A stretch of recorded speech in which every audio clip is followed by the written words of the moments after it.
I rise today to highlight the importance of workforce development in America.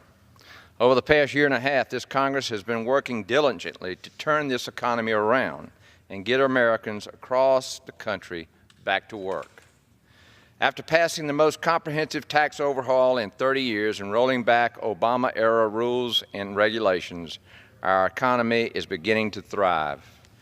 And the need for a developed and established workforce is more crucial right now than ever before.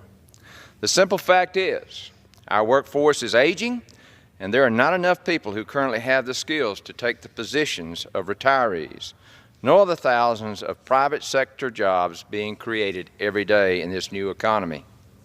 And with over 6 million jobs available in this country as we speak, we have to ensure that our young people today are equipped for the job market of tomorrow.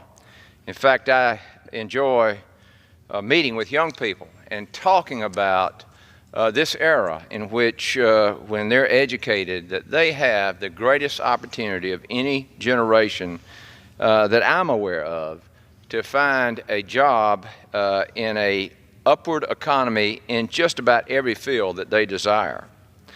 As someone who has worked in the construction industry for my entire career, I know firsthand how difficult it is to find skilled workers.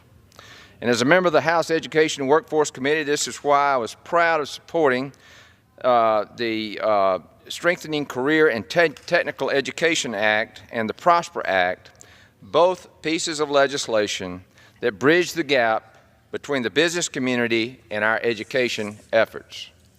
Make no mistake, getting an education is essential, but it is equally important that our education efforts are aligned with the in-demand jobs in our communities. In order to cultivate a qualified workforce for the future, our education and business communities must work together so our kids and grandkids have the opportunity to achieve the American dream. And as I said, I believe that opportunity is is the best today than it has ever been. Back home in Georgia's 12th District, I have visited small businesses after small business. And one question I always ask is, what is your biggest challenge? And the answer to that question almost every single time is workers. As a business owner, the greatest joy in my life was creating jobs. I look back and I look at the buildings we built in the construction industry, and we got pretty good at it. But I'll tell you, the one thing when I look back, and the greatest joy that I had in life, was giving folks a good job, allowing them the dignity and respect that they deserve, to empower them to fulfill their God-given right, to provide for their families, to provide for their communities, and yes, provide for this nation. An opportunity that I believe should be available to all Americans. One of the top factors in where a business decides to locate is based on workforce. And with Georgia being named as the #1 state to locate your business for the past 5 years in a row, our workforce needs in Georgia are growing each and every day.